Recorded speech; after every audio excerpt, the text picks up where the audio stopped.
Skillful Means. Bonjour et bienvenue dans ce nouveau podcast Skillful Means. Alors, vous me connaissez, c'est Kamal. Et en face de moi, je n'ai pas Jérôme qui est coincé dans sa cave en train de faire des trucs bizarres avec son ordinateur, mais on a notre ami Falacon, ici présent, qui a un parcours assez incroyable, qui participe à ce dont on parle, la manière d'aborder le monde autrement, les nouvelles entreprises, les nouvelles manières de digitaliser l'entrepreneuriat, mais pas que ça. C'est aussi une manière générale d'aborder le monde. Et Falacon, en plus d'être dans le digital, a aussi ici un super projet à nous présenter, mais je vais te laisser peut-être te présenter de manière générale, Falacon. Okay. Qui es-tu, d'où viens-tu et que fais-tu? Ok, merci Kamal pour cette super présentation et bonjour à tous les auditeurs de Skillful Means.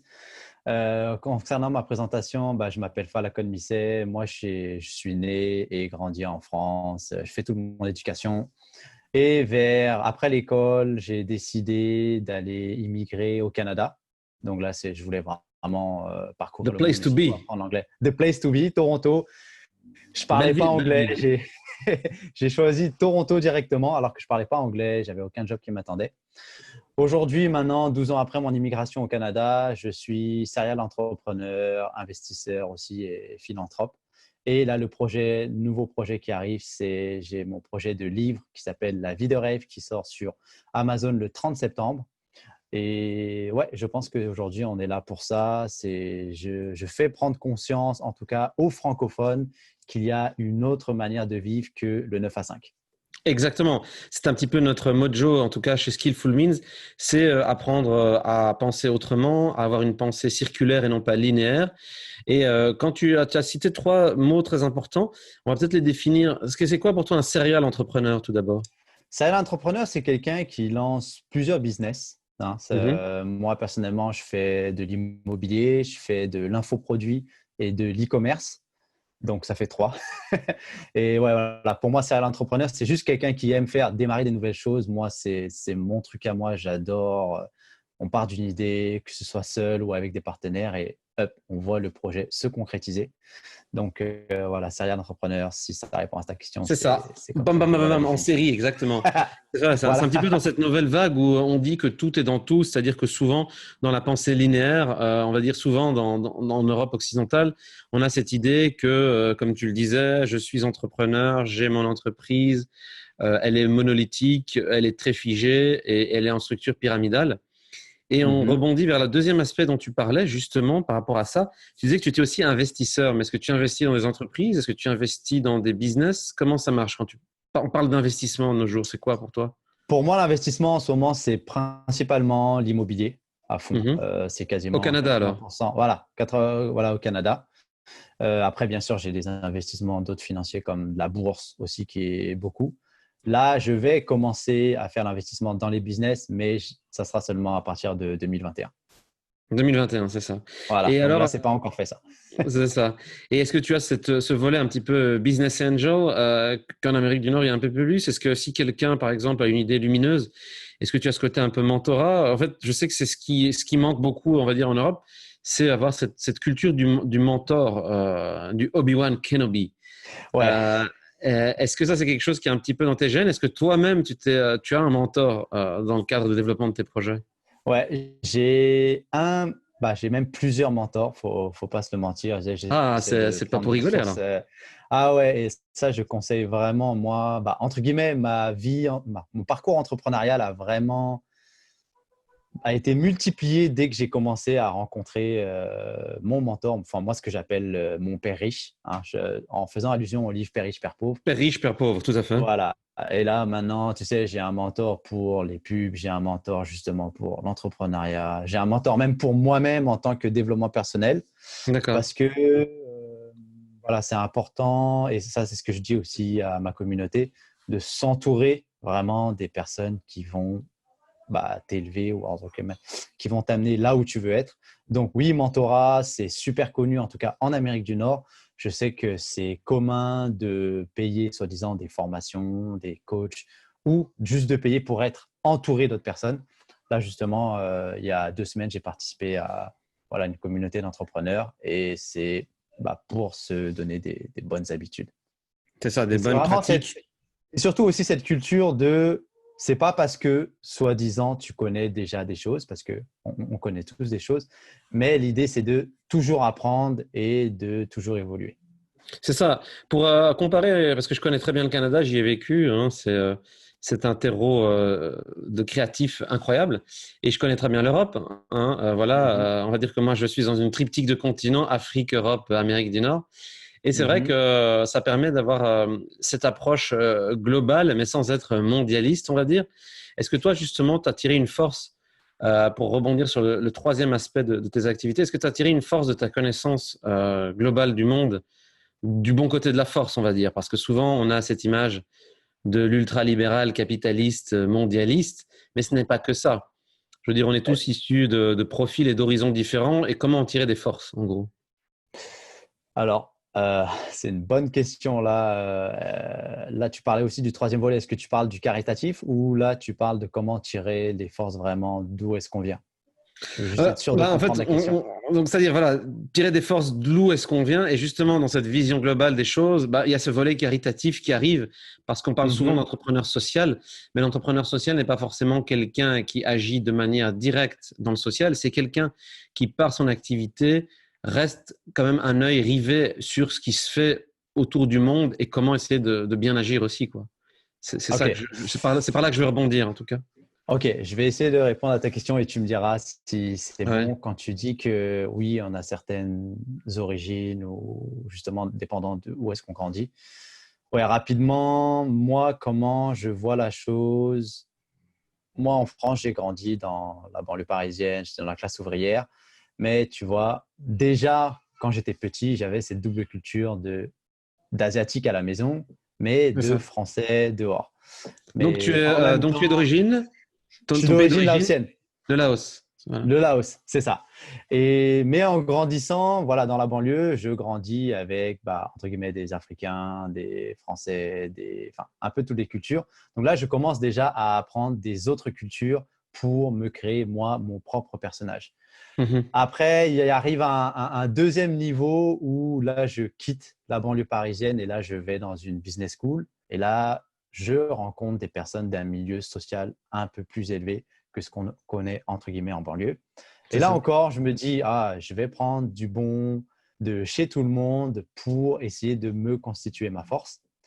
Et après, là, la troisième, si je peux appeler ça, transformation, c'est, voilà, maintenant, moi, avec toute ma culture, française, d'origine laotienne, mais mélange de banlieue. Je ramène ça au Canada pour découvrir l'Amérique du Nord. Et là, tu découvres beaucoup plus. C'est là que j'ai découvert le côté entrepreneuriat, le côté réussite financière. Mais que voilà, j'ai essayé d'intégrer dans mon parcours. Et là, maintenant, toujours avec mes racines du Laos, je suis en train de finaliser un projet de caritatif pour des projets d'école dans le nord du Laos. Dans le Donc Nord, ça, ouais. c'est voilà. Donc là, maintenant, une partie de mes revenus de business vont aller financer justement ces projets, des projets que j'avais déjà commencé avec mon épouse il y a déjà 2-3 ans. C'est ça. Bon, je ne sais pas Très si j'ai bien. répondu à ta question, mais Non, tout à voilà, fait, tout à aujourd'hui, fait. Falcon, c'est qui? C'est la double culture. Je pense qu'il y a beaucoup d'enfants d'immigrés en France qui ont grandi comme ça. Ensuite, après, voilà, j'ai appris un peu des autres. J'apprends beaucoup, beaucoup des autres, mais j'apprends aussi beaucoup des autres cultures pour toi, après, te créer ton propre personnage. C'est ça. Je parle souvent dans les différentes émissions d'écosystèmes toxiques ou d'écosystèmes sains. Et souvent, en tout cas, en termes d'entrepreneuriat, l'Europe, dans certains pays, est considérée comme un écosystème toxique. Ça ne veut pas Hmm. forcément dire que c'est un écosystème qui ne permet pas aux entreprises de se créer. Ça veut simplement dire qu'il y a beaucoup plus de barrières à l'entrée.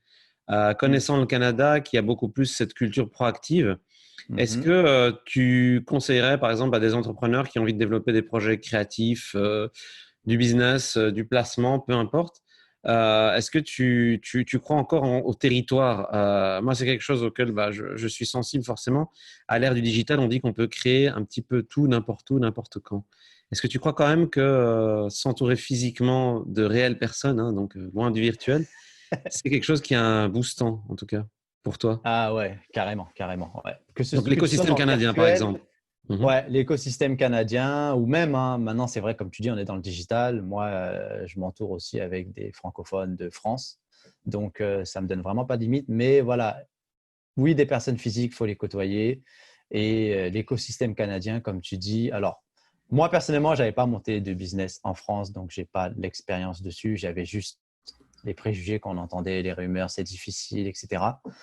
Moi, je sais qu'au Canada, par exemple, administrativement, c'est vraiment, vraiment, vraiment super simple. C'est ça. Déjà, le fait de le faire en une journée, tu peux devenir, ton entreprise est déjà montée administrativement, tu peux avoir ton compte bancaire. Tu Mais peux après facturer, avoir un aussi, compte bancaire. tu peux C'est facturer, stupide. etc. C'est ça. C'est stupide, mais c'est quand même la barrière principale à l'entrée où Ouais, certains pays demandent d'avoir un acte notarié, etc., etc. Donc, tu as l'impression que tu es en train de mettre ta vie en danger, alors qu'en fait, tu es juste en train de lancer, juste, entre guillemets, je mets juste, en train ouais. de lancer un business. Et on le sait tous que peut-être 9 business sur 10 se cassent la gueule, mais ce n'est pas grave, puisque c'est ta manière de rebondir par la suite et tu crées ton CV entrepreneurial. Et peut-être qu'ils ont compris ça. Et surtout, quand tu parles d'écosystème, là, justement, quand tu dis que 9 business sur 10 échouent, c'est que je trouve que moi, dans l'écosystème nord-américain, on te fait vraiment voir que l'échec, c'est limite une partie obligatoire, voire ça fait partie du… Oui, tu Tu dois très vite te vois, casser la gueule. C'est ce que disent tu dois souvent. très vite te casser la gueule. Très vite te casser la gueule, en tout cas pour ne pas le refaire une deuxième fois de la même manière. Ouais. Ouais. Jusqu'à scaler ton business, comme on dit, c'est-à-dire rentrer dans les codes de ton business. Et donc, en gros, cet ensemble d'activités t'a fait prendre conscience, en tout cas de mettre sur papier tes expériences par rapport à ce livre qui va bientôt être disponible, si je ne m'abuse. C'est ça? Exactement. Voilà. Ce livre, donc, qui s'appelle La vie de rêve, encore une fois, sur Amazon le 30 septembre 2020. Là, maintenant, tu sais, après avoir vécu tout ça, moi, personnellement, c'est comme si je ressens une obligation de partager à ma communauté tout ce que j'ai appris. Un peu de leur dire, écoutez, voilà, la réussite classique, c'était ça. Moi, j'avais eu la réussite classique. J'étais arrivé au Canada, vraiment aucune situation. J'étais endetté. Et après ça, j'avais atteint le salaire à 6 chiffres. Je pense que j'avais un salaire qui était dans les 10% les mieux payés du Canada. Ah ouais, Mais dans malgré quel ça, secteur étais-tu? j'étais Par dans curiosité. comment on dit ça, les logiciels informatiques, le D'accord. software. Voilà, c'est ça. Mais malgré ça, j'avais, entre guillemets, tout ce que la société m'avait promis. J'avais le super boulot, j'étais propriétaire, je venais juste d'obtenir la résidence permanente et je voyageais à travers le monde. Donc, entre guillemets, pour moi, j'étais déjà au top. Mais j'ai eu cet épisode où euh, on m'avait proposé un projet caritatif justement au Laos, partir 4 mois. Et là, bien sûr, il fallait que je fasse quoi en tant que salarié? Je suis parti demander l'autorisation de mon boss. Est-ce que je peux partir 4 mois sans solde pour faire un projet qui me tient à cœur? Et là, bien sûr, la réponse, tu t'en doutes, Kamal, il me dit, bah non, on va pas te laisser partir 4 mois comme ça. Et c'est là que ça m'a vraiment fait mon wake-up call. Ça m'a fait prendre conscience. Tu sais quoi, tu es très bien en ce moment, tu es très confortable. C'est ça. Mais si tu continues comme ça, un jour, tu vas vouloir aller voir tes parents, tu vas vouloir faire tes projets qui tiennent à cœur. C'est ça. Tu vas toujours demander l'autorisation. Et c'est là que je me suis dit, tu as le choix. Soit tu continues comme ça jusqu'à l'âge de 65 ans et tu vas attendre la retraite pour profiter de ta vie, soit tu prends ton destin en main et c'est là que j'ai arrêté, j'ai quitté le corporatif et là Tu lancé mon étais dans business. des horaires lourds, je suppose. En fait, tu étais vraiment dans le modèle, on va dire, classique de Voilà, j'étais l'employé dans le 9 bien à traité. 5, Le côté col blanc, c'est ça? Le le côté col côté blanc col un peu. blanc. J'étais quand même côté col blanc. C'est Et ça. après ça, j'ai vraiment multiplié mes investissements et j'ai découvert donc une autre manière de vivre qui aujourd'hui, maintenant pour moi, quand je parle de la vie de rêve, c'est plus maintenant une vie par choix et non une vie par défaut. C'est de te donner cette liberté de temps et surtout de choisir qu'est-ce que tu veux faire, quand tu veux, etc. Tu vois, là en ce moment, je te parle, je suis en France, ça fait 2 mois que je suis en France. C'est quelque chose que j'aurais pas pu faire quand j'étais salarié dans le top Complètement. salaire. Mais tu vois, ça, c'est vraiment cette liberté de temps. Et là, je partage vraiment quelles sont les méthodes que j'ai appliquées parce que pour moi, si une personne, voilà, quand j'étais jeune, on rigolait de moi, je ne savais pas parler français. Je suis arrivé au Canada, je ne savais pas parler anglais. J'étais complètement endetté. Si une personne normale comme moi, franchement, peut le faire, moi, j'ai juste envie d'encourager les autres C'est ça. J'ai à le faire, c'est ça. j'ai une question assez mystique pour toi. Enfin, tu Vas-y. comprendras où est-ce que je veux en venir. En fait, chaque être humain a un code génétique ADN unique.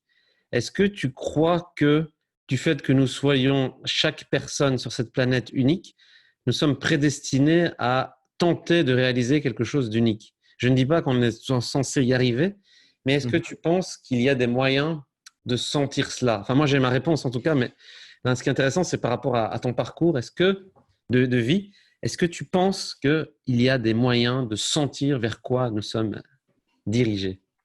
Alors, parler d'ADN génétique unique, je dirais oui.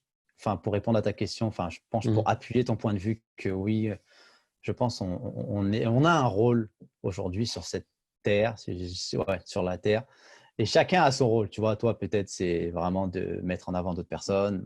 Lui, ça sera, je sais pas, vraiment d'autres rôles. Mais comment le trouver? Tu sais, j'ai envie de dire, il faut écouter ses guts, comme on dit en anglais, ou alors il faut vraiment.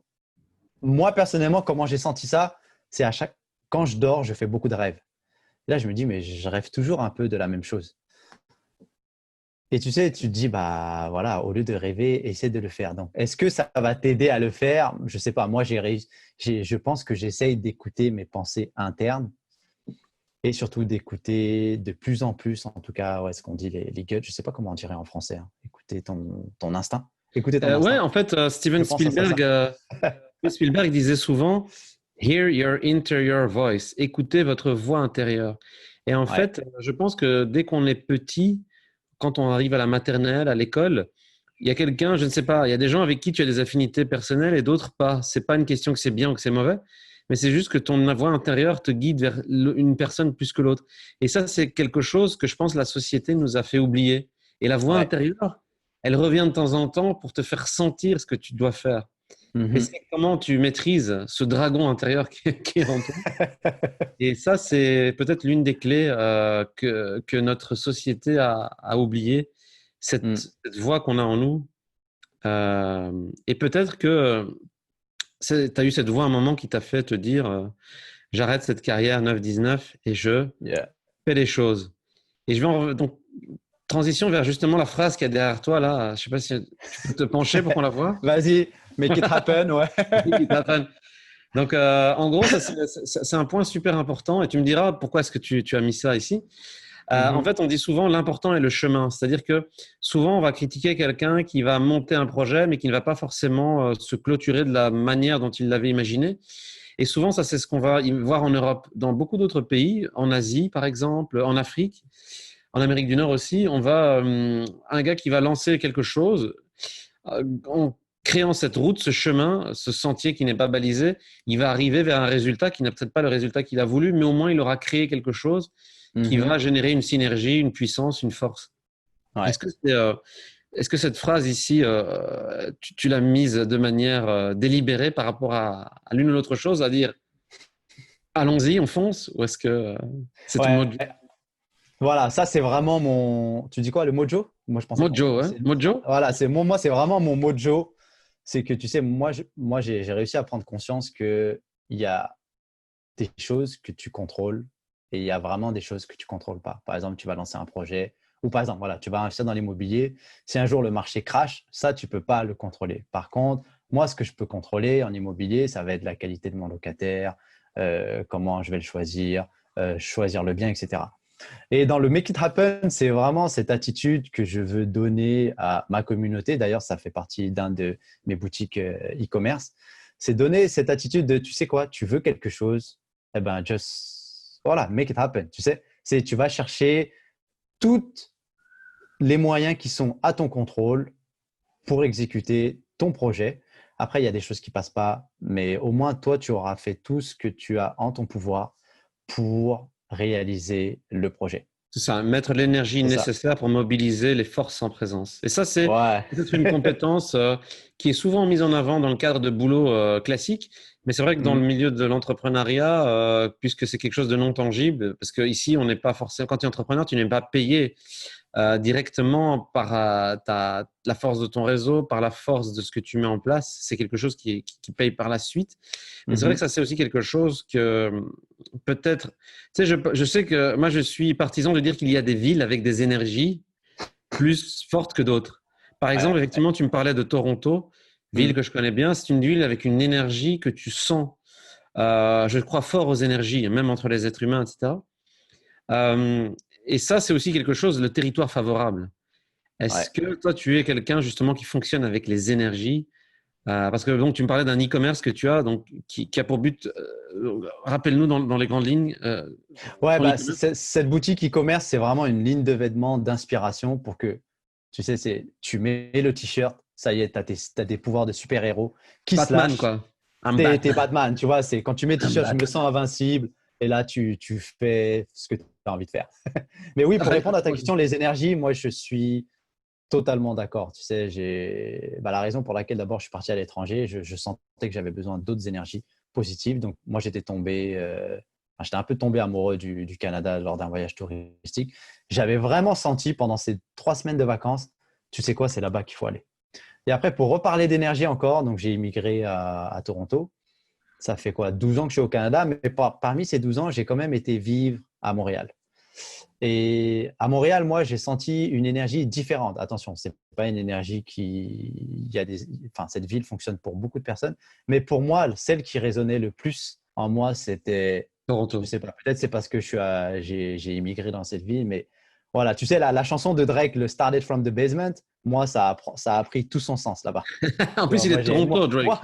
En plus, c'est Toronto. Dans mes hashtags, je mets Started from the Basement parce que j'ai migré dans un sous-sol, etc. Mais voilà, c'est l'énergie. C'est pour ça qu'après ces 3 ans à Montréal, j'ai décidé de revenir avec mon épouse à Toronto parce que l'énergie là-bas me pousse, si tu veux, me donne des ailes supplémentaires. Et voilà, pour moi, c'est toute une question d'énergie quand tu es à C'est ça, et je suppose qu'il y a ce côté défi, parce qu'effectivement, je connais super bien Montréal, hein, c'est une ville où j'ai grandi étant petit. Effectivement, une ville que j'adore, mais c'est vrai qu'à Toronto, tu as ce côté un peu plus le défi, le côté, bah là, c'est anglophone, tu es francophone, ce côté un peu qui rappelle un petit peu les États-Unis dans le good side of the force, pas le côté. L'autre côté, on va dire, des États-Unis, mais voilà, ce côté un peu rien n'est impossible. Moi, je me souviens d'avoir vu des hubs créatifs. Moi, je me souviens vraiment des débuts. Hein, donc, il faut savoir que le Canada, quand j'en suis parti, c'était il y a très longtemps.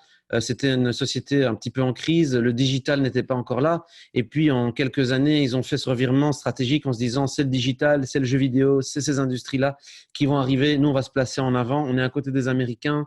Enfin voilà, tout s'est mis en place naturellement, ce qui a créé un écosystème qui lui-même a créé des gens créatifs comme toi ou comme d'autres. Et c'est cette capacité à créer un cercle vertueux.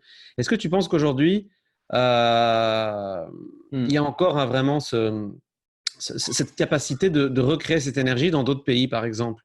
Ou est-ce que tu penses que chacun a son territoire favorable? Ou est-ce que tu penses que peu importe, est-ce que tu serais allé ailleurs, tu aurais pu faire ce que tu as fait en gros? Ah, ça, c'est une question. Moi, je pense que l'énergie de Toronto m'a aidé à faire ce que je fais en ce moment et surtout m'a aidé à prendre conscience de ce que chacun, enfin en tout cas ce que j'étais capable. Maintenant, après avoir pris ce raisonnement de confiance et de conscience surtout de ce que je peux faire, là, je pourrais dire, OK, je peux aller ailleurs. Mais est-ce que je serais parti de Paris, j'aurais été, je ne sais pas, en Asie, est-ce que j'aurais eu cette énergie? Peut-être pas. Là, maintenant, je me sens à l'aise d'aller n'importe où. Mais voilà, moi, je pense que Toronto, moi, c'était propice pour moi. Ça a été propice pour moi. Ouais, c'est ça, ça a été un peu c'est un peu comme dans le parcours du héros, parce qu'on en parlait dans une des émissions. Dans la manière d'écriture le personnage à Hollywood, tu as toujours allé sortir de l'appel à l'aventure. Et toi, ton appel à l'aventure a été le Canada. À un moment, il y a un refus de l'appel à l'aventure, mais tu l'as dépassé, tu es arrivé là-bas. Et grâce à ce passage, cette épreuve, things will never be the same. C'est-à-dire que tu as transformé et transcendé. Et c'est vrai, hein, quand tu parles moi, c'était plus une rupture. J'avais vraiment besoin d'un environnement totalement différent parce que j'avais le choix entre Toronto et Montréal. Mais Toronto, pour moi, c'était, tu sais quoi, t'as pas le choix ici. C'est juste, t'as pas le choix. Non, c'est ça, no choice. Effectivement. Et aujourd'hui, donc, est-ce que tu as encore, donc, dans ton livre, donc, tu parles un petit peu de ton parcours, Ouais, tu donnes des conseils aussi un petit peu, mais des conseils d'un point de exact. vue plutôt pour créer son entreprise au Canada, quels sont les différents aspects, en tout cas, que tu mets en avant dans le livre? L'aspect vraiment principal, c'est encore une fois cette liberté de vie et de choix, mais via la liberté financière. Mhm. C'est-à-dire que pour moi, si tu veux aujourd'hui vivre ta vie de rêve, tu es obligé d'avoir, pour moi, un système de revenus passifs derrière qui puisse te permettre de ne pas penser à ça, tu vois. Mhm. Et là, après, de faire tes projets, voilà, moi, je suis parti, au lieu d'avoir une lune de miel avec mon épouse de une semaine, on a fait une lune de miel on a fait un honeymoon de 6 mois. J'ai pu faire des projets caritatifs pour ça. Donc, vraiment, ce livre, il est axé, c'est un peu pour donner des nouvelles lunettes aux francophones pour dire que voici un peu comment le système classique, ce que nous a appris. Voici ce qu'il est possible de faire et aussi moi, comment je l'ai fait. C'est pour ça que je donne mes 3 piliers principaux qui sont la bourse, l'immobilier et les business en ligne. En fait, c'est quand même un guide d'application parce qu'à chaque fin de chapitre, je dis vraiment, tu sais quoi, c'est bien d'avoir des connaissances, c'est bien de lire un livre, etc. Mais il faut vraiment que là, tu l'appliques pour toi. Tu vois, donc j'ai Pratiquer, vraiment c'est à la ça. fin cette phrase d'accroche qui, tu quoi, brise tes chaînes et make it happen. Et là, vas-y, relâche ton pouvoir et en tout cas, applique ma méthode. C'est ça. Génial. C'est un peu ça. Je vais juste te montrer un livre et tu me diras si tu l'as lu. Je pense que tu l'as lu, mais ce n'est pas sûr. Attends, ne quitte pas. Vas-y. Voilà. Est-ce que tu as J'aime le lu t-shirt Star Wars. Total Ah, Recall? Total Recall. Non, je ne l'ai pas lu. Je l'ai pas lu. Voilà. Voilà. Mais écoute, c'est un livre qui est très intéressant aussi parce que il parle un petit peu comme toi, Arnold, de son Mhm. parcours, des différentes manières d'y arriver de manière entrepreneuriale. C'est pour ça que Ouais. je faisais un petit peu un écho par rapport à ton livre, parce que je pense que ceux qui ont bien aimé ce livre risquent de se reconnaître, en tout cas, dans ton parcours, avec l'avantage que c'est un parcours plus tangible, parce que souvent, on a peut-être cette tendance à penser que des gens comme Arnold Schwarzenegger sont inaccessibles, en tout cas, difficiles à contacter, etc. Mais toi, en Mm. fait, ce qu'il y a, c'est que tu as ton livre, mais les gens peuvent aussi, quelque part, te contacter, échanger avec toi, Mm. parler avec toi, en tout cas, dans le cadre de ta communauté. Exactement. Ouais. Je fais des Facebook Live, etc. Alors, je pense qu'on pourra partager les infos plus tard, mais oui, des Bien sûr. personnes peuvent vraiment échanger avec moi. Oui, je suis une personne accessible. Tu sais, à end of the day, je reste un être humain comme tout le monde, hein. C'est vrai qu'aujourd'hui, on a tendance à se dire, waouh, lui, il a fait ça, mais voilà, il a 24 heures par jour comme toi, comme moi, comme tout le monde. Il a ses propres problématiques aussi, mais voilà, il a trouvé sa propre voie. Il a réussi, je pense, à écouter son chakra intérieur et puis faire ce qu'il avait envie de faire. On va faire exactement. Et est-ce qu'aujourd'hui, parce que tu disais vivre sa vie de rêve, Ouais. ta définition à toi de vie de rêve, c'est quoi?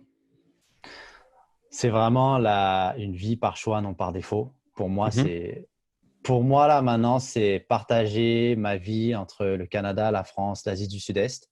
mhm. Et puis, si j'ai envie de travailler, je travaille. Si j'ai pas envie de travailler, je travaille pas. Mais surtout faire les activités que je veux avec les personnes que j'aime. C'est C'est ça. vraiment cette liberté. Je pense que c'est vraiment cette liberté de choix, tu vois. Mhm. Alors C'est vrai. qu'avant, même si, oui, j'étais très, très confortable en tant qu'employé, je n'avais pas cette liberté de choix. La preuve, là, si un jour je veux faire un projet caritatif, là, on m'avait dit non. Si un jour, là, je dois vouloir venir voir mes parents ici en France, je prends mon billet d'avion. Pour moi, c'est ça la vie de C'est rêve. ça. C'est cette Ça, c'est liberté. vraiment ne pas te demander l'autorisation. Voilà, ne pas demander l'autorisation à chaque fois voilà, pour faire un de tes projets, tu vois. Ouais, Et ouais. même se donner le droit de lancer ses projets quand tu veux, se casser la gueule, c'est pas grave. Mais Mhm. après, c'est à partir du moment où voilà, moi je me suis dit, je veux pas me retrouver à 70 ans, me regarder dans la glace et me dire, j'aurais dû le faire, tu C'est vois. ça. Parce que là, encore une fois, là, ça peut tourner, peut-être qu'il va y avoir, je sais pas, je vais peut-être me casser la gueule dans quelque chose, mais je veux vraiment me regarder dans le miroir en disant c'est pas grave, il y a zéro regret là-dessus. Bah oui. Et Ouais. justement, est-ce que par rapport à ça, tu as encore des projets qui te tiennent à cœur, que tu aimerais bien monter, des idées qui te sont venues avec le Covid ou pas, ou même avant? Est-ce que tu as des nouvelles perspectives en tout cas? Bah là, c'est vraiment maintenant, après le livre, c'est vraiment là, Donc il y a le livre qui créer sort là, vraiment. Le livre qui sort donc fin septembre, c'est ça? mais surtout là, c'est vraiment la concrétisation de cette association caritative Ok. pour l'éducation dans le nord du Laos. Ça, je pense que c'est le prochain vraiment projet dans lequel je vais Donc créer travailler. une école en gros, ou quelle est l'idée Au globale? début, ça va être beaucoup de rénover les écoles existantes. Et Ok. ensuite, après, ça sera peut-être de la construction d'écoles, mais au début, c'est la rénovation d'écoles et leur donner les moyens justement de s'éduquer. Parce que les écoles où j'ai été, tu vois, il y a, je veux dire, la bouse de vache dans les salles de cours, il y a même pas de tableau pour écrire. Tu sais, la moindre chose, pour te dire comment ça m'est venu, c'est quand je suis parti faire mon mariage au Laos, avec mon épouse, on a dit à tous nos invités, s'il vous plaît, pour les personnes qui avaient pensé, entre guillemets, à nous faire un cadeau, ne nous faites pas de cadeau. Par contre, ramenez-nous des fournitures scolaires. Donc, après mon mariage, moi, j'avais récolté des cahiers, des livres, des bouquins, enfin, des ballons, peu importe. Le simple fait d'aller donner un crayon à papier à un enfant, c'est comme si tu donnes aujourd'hui une PlayStation ou j'en sais rien à un C'est ça. enfant de 15 ans. Parce que là-bas, c'est voilà, le moindre cahier, ils n'ont même pas de cahier pour écrire. Ouais. Donc, c'est parce que j'ai été dans les villages vraiment en retraite, mais c'est là-bas aussi, je pense que je veux leur apporter une nouvelle perspective. Et donc là, au début, ça va être la rénovation d'école, voilà, je sais pas, ça va être la rénovation d'école et apporter des fonds matériels pour qu'ils C'est ça. puissent vraiment s'éduquer proprement. C'est ça. C'est intéressant ce que tu développes ici parce que j'avais justement suivi en Afrique pas mal de jeunes qui, justement, du fait qu'ils étaient dans des situations tellement compliquées, mais avec quand même des connexions Internet qui leur permettent d'accéder à du contenu. Et du coup, il y a Ouais, par exemple, trois jeunes Nigérians, pardon, pas Nigériens, mais Nigérians, donc du Nigeria, qui ont créé leur propre boîte d'effets spéciaux, parce que là-bas, il y a une espèce de Hollywood nigérian, Nollywood. ah ouais, Et donc, ok, c'est trois jeunes gars de 17 ans qui ont leur petite boîte d'effets spéciaux. Il y a un autre jeune comme ça qui a appris comment mettre de l'électricité dans tout son village en suivant simplement des tutos sur Internet. Et du coup, il a été contacté par un autre village pour éclairer aussi leur village. Et est-ce que tu crois que justement dans ces endroits où il y a très très peu de moyens, il n'y a pas justement des jeunes qui développent un peu cette envie de faire des choses, et le digital est quelque chose qui accélère ça en fait, une autre forme de savoir, on va dire. ouais, il y a sûrement des jeunes qui donnent cette énergie positive de réaliser des choses. Par contre, ce que j'ai vu, c'est que ces jeunes-là, au début, ne le font pas s'ils ne l'ont pas vu quelque part. C'est Tu vois, ça, tu peux pas savoir ce que tu n'as pas vu. c'est ça, Donc, oui, c'est sûr, ouais, je sais qu'il y a des personnes qui se bougent, mais les personnes qui se bougent, c'est parce qu'elles l'ont déjà vu quelque part. Et là, les villages, entre guillemets, où je vais sont tellement en retraite que, tu sais, moi, maintenant, c'est essayer de leur apporter cette nouvelle vision, qu'ils arrivent à se dire, ah, OK, moi, ma vie, c'est pas à 15 ans, je vais aller travailler dans les champs. c'est C'est ça, à 15 ans, je vais monter un projet parce qu'on m'a dit que c'était possible et parce que je l'ai vu, tu vois. c'est ça. Donc, mais oui, pour répondre à ta question, je pense qu'il y a des jeunes qui se bougent. C'est une super initiative, je pense, les trois Nigérians. Et c'est sûr que là-bas aussi, dans le digital, de plus en plus, c'est en train de se transformer. En tout cas, ça peut révéler des cas, des projets qui n'auraient peut-être pas pu se révéler dans les années 80 ou Ouais, 90, c'est ça. 90, comme on Ouais, dit le en Belgique. digital a vraiment transformé les Mhm. manières de faire, les manières de voir, C'est ça, manières de t'as raison. vivre même. Ouais. Ouais, bah oui.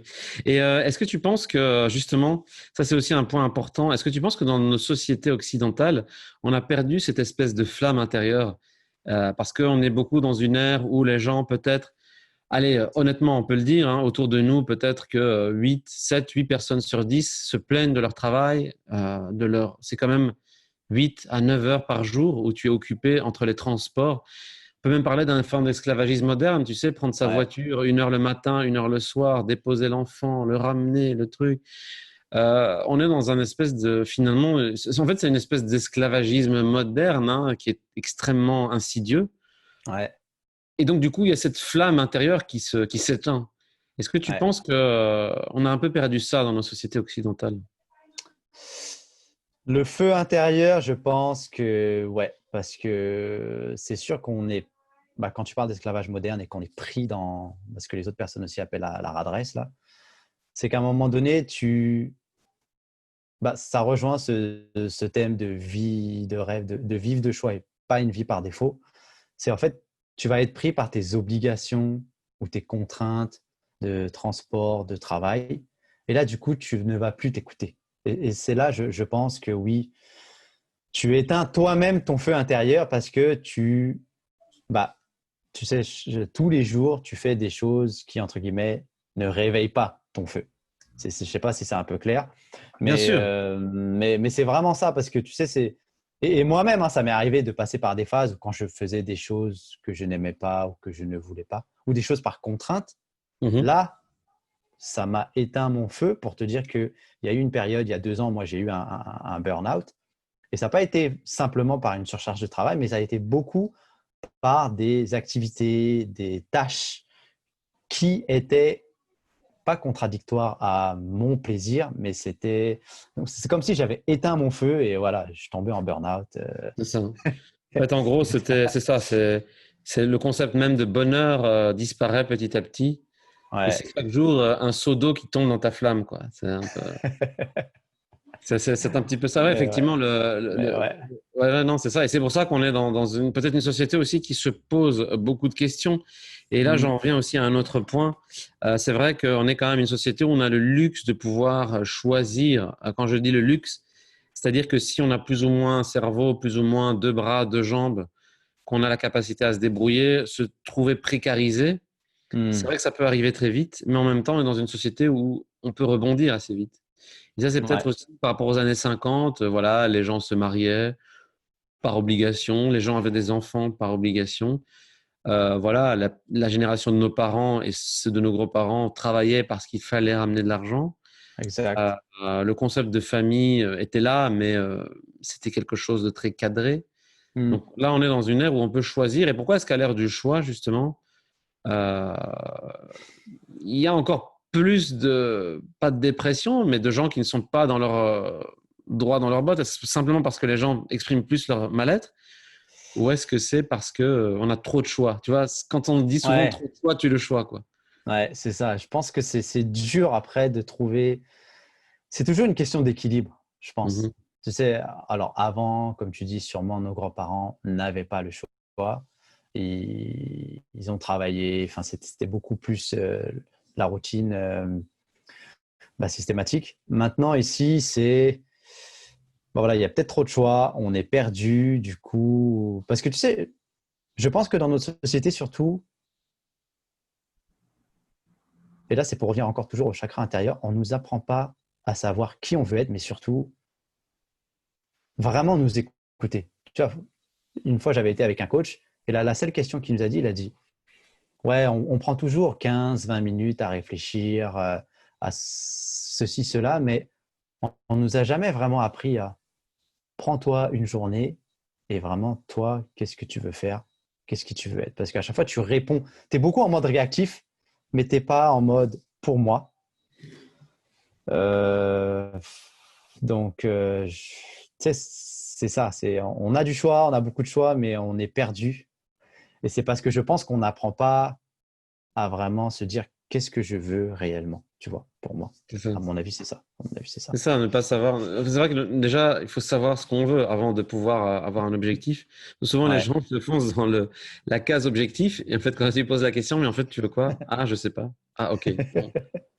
C'est toujours un petit peu le complexe. Et puis aussi, je pense que la capacité, en fait, ça peut paraître très cliché, mais la capacité à sortir de sa zone de confort, ça peut paraître être un concept assez facile.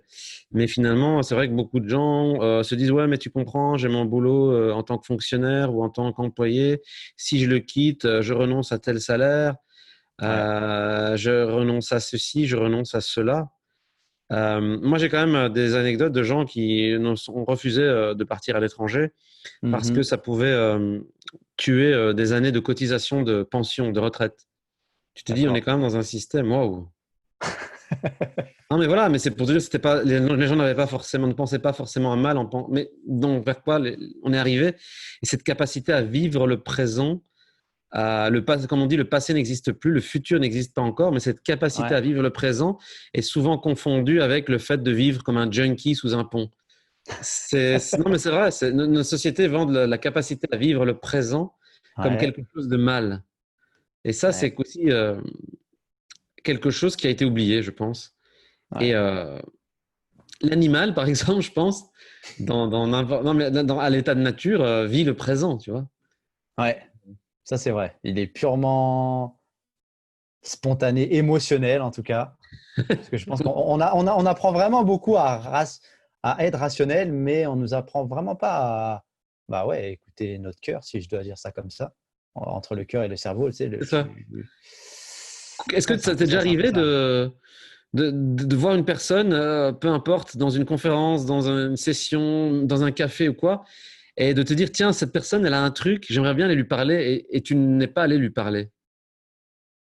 Ouais, Ouais? ouais, ça m'est déjà arrivé. Ouais, bah Ouais. oui, plusieurs fois, je me suis bloqué. Bah parce que soit tu te dis ça se fait pas, ou enfin, moi c'est ce que j'appelle des croyances limitantes. Et ouais, ça m'est déjà arrivé. Ça m'est Ouais. déjà arrivé. Et ça, Et c'est vrai que c'est. Ouais. ouais, je pense que le dernier exemple, c'était exactement dans une conférence. Et là, je me suis dit, vas-y, je vais aller le voir. Et en fait, je me suis bloqué tout seul. Non, il est inaccessible. Non, Il voudra il a que pas. ça à faire, me parler et tout. Et c'est vrai, ça, ouais, c'est humain. Ouais, non, c'est ça. Et non, voilà, mais c'est marrant parce que par exemple, voilà ce genre d'exemple où on se dit, comme Doc Brown à la fin de Retour vers le futur, où il déchire. Enfin, on apprend qu'il a déchiré la lettre, enfin, mais qu'il l'a quand même lu, lui apprenant qu'il allait mourir plus tard. Il a fait, je me suis dit, on s'en balance. Et cette capacité à se dire, je Ouais, me suis dit, on s'en balance, euh, voilà, ouais. c'est pour moi un critère assez cool. Ça ne veut pas dire que tu dois vivre dans le chaos, mais ça veut dire que des fois, on s'en balance, quoi. Dis ce que tu Ouais, penses, non, c'est vrai. de Ouais, manière ouais. intelligente, évidemment, sans vexer la personne. Mais en tout cas, si c'est pour être bienveillant, dis ce que tu penses. Euh, Ouais. super. Mais écoute, Non, c'est donc, vrai. ouais, voilà. Mais donc, pour récapituler un petit peu, donc, tu as tes différents business. Pour le moment, tu es en France. Ton livre sort mondialement puisqu'il est disponible sur Amazon. Il s'appelle comment le Ouais, livre? la vie de rêve. La vie de La rêve, vie de disponible rêve, sur. brise tes chaînes et deviens millionnaire libre. Ça va. De toute Ça, façon, on c'est mettra le. un lien Ok. vers le livre. Voilà. En gros, c'est tes conseils entrepreneuriaux, mais aussi des conseils philosophiques quelque part. C'est beaucoup plus global que simplement de l'entrepreneuriat. Voilà, parce que c'est aussi une manière de vivre C'est plus ça que qu'on peut appliquer à tout, en fait. qu'on peut appliquer à tout, tu vois. Parce que souvent, les gens se disent, tiens, en fait, non, c'est pas pour moi, je veux faire mon business. Et c'est là où les gens se trompent, encore une fois, parce qu'ils sont dans des schémas de pensée. Finalement, ton livre, c'est une réflexion sur notre société, sur notre manière de voir le monde, pour casser la matrice, quoi.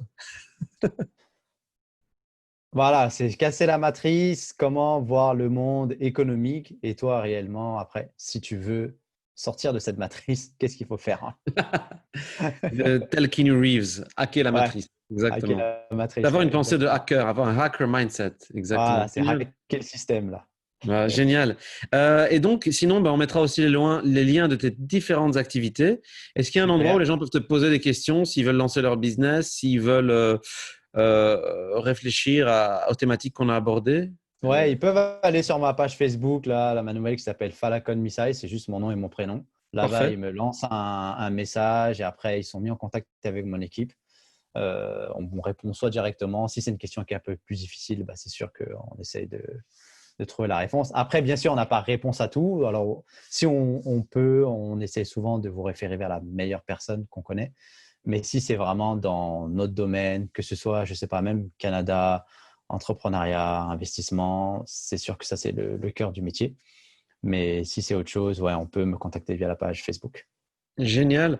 Bah, écoute, je ne sais pas s'il y a encore peut-être l'une ou l'autre chose que tu voudrais partager avec nous avant de clôturer ce petit Skillful Means spécial entrepreneuriat concret avec quelqu'un qui a vraiment lancé différentes activités qu'on mettra en lien. Non, vraiment, merci à personnel. toi, Kamal. Merci Avec toute plaisir. l'audience. Mais surtout, là, vraiment, tous ceux qui nous écoutent, brisez vos chaînes, make it happen et allez vraiment télécharger, en tout cas, allez voir le livre La vie de rêve. Je pense que ça va vraiment changer la vie de beaucoup, beaucoup de monde, ce livre-là. Génial. En tout cas, si ça peut Voilà. allumer déjà l'étincelle, c'est déjà cool. Voilà, C'est toujours bien exactement. d'avoir, voilà. C'est toujours bien d'écouter des témoignages de personnes inspirantes pour donner ces énergies de faire, quoi, ces envies de faire. Génial. Ok, écoute, on mettra tous les liens. C'était un plaisir de pouvoir parler avec toi. Là, pour le moment, tu es en France. Exact. Essaye d'en profiter un max et j'espère que post-Covid, tout se réouvrira pour qu'on puisse, comme je l'avais proposé par la Venir suite, en faire des Belgique. talks physiques, venir en Belgique, voilà, pour faire des talks Super. physiques, voilà, inspirants, dans des lieux super cool aussi. Voilà. Ça sera avec plaisir. Génial. Merci Kamal, merci Skillful Min et voilà, et brisez vos chaînes, make it happen là, tout le monde. Que la force soit avec toi. Ciao. Skillful Means.